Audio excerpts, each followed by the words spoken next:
विचाराधीन अभियुक्त मृत्यु सन्देह क्रिया हिंदोल उप कारागार जड़े विचाराधीन अभियुक्त सन्देहजनक भाव मृत्यु होती। मृतक हिंदोल एनएसी रूपाली गाँव विजय नायक बोली जमापड़ी।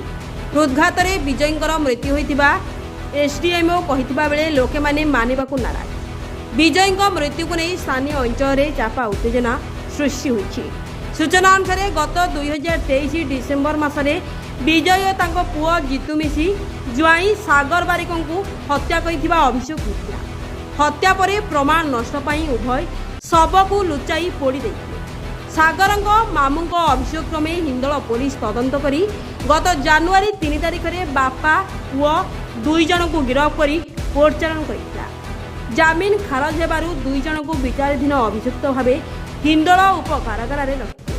गत मंगलवार संध्यारे विजय असुस्थ हो पड़ू हिंदोल मेडिकल निठारे डाक्तर मृत घोषणा करते। हिंदोल एसडीएमओ डाक्तर सुधांशु मिश्र को पचारू किछि दिन पूर्व विजय 2-3 थर डाक्तरखाना को आसी विभिन्न रोग में चिकित्सा होता बेले गतकाली संध्यारे हृदघात मृत्यु होता कहते। अन्यपटे घटवार तदंत दाबी आज सकाळु ग्रामवासी मैंने मेडिकल छकरे रास्ता रोक करते। हिंदोल उपजिलापाल दिलीप सेठी, एसडीपीओ दीपक जेना, आईआईसी चारुलता बेहेरा प्रमुख बुझासुझा करने पर रास्ता रोक घटी। घटना को नहीं स्थानीय अंचल चापा उत्तेजना सृष्टि होती। हिंदोल प्रभास कुनिया रिपोर्ट, ढेंकानाल न्यूज।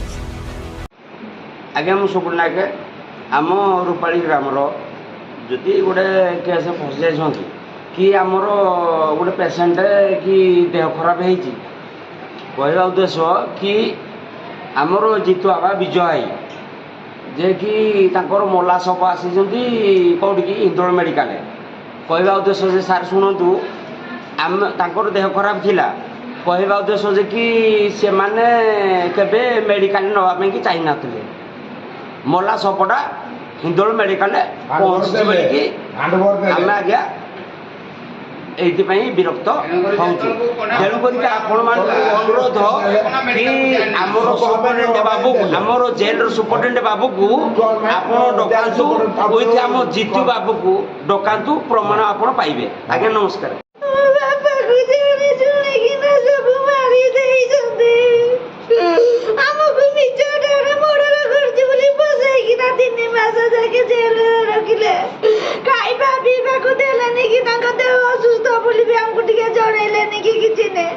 मो घर सब खाइबा नहीं दिले मते फेरे दियंती कहबे तमर समस्ते बोल रे अछंती हमको टिके भी जणाइलेनी जे तांको देह खराब हे बोली एबे सुनिले जे दे मूर्ता बोली मो कोन करिबे मोर 14 दिन रा चला दे जानी दे के आई जी मा स्वामी की भी फसई कि ना जेल रे रखी जते मो आपन को तो सुरती मते दिया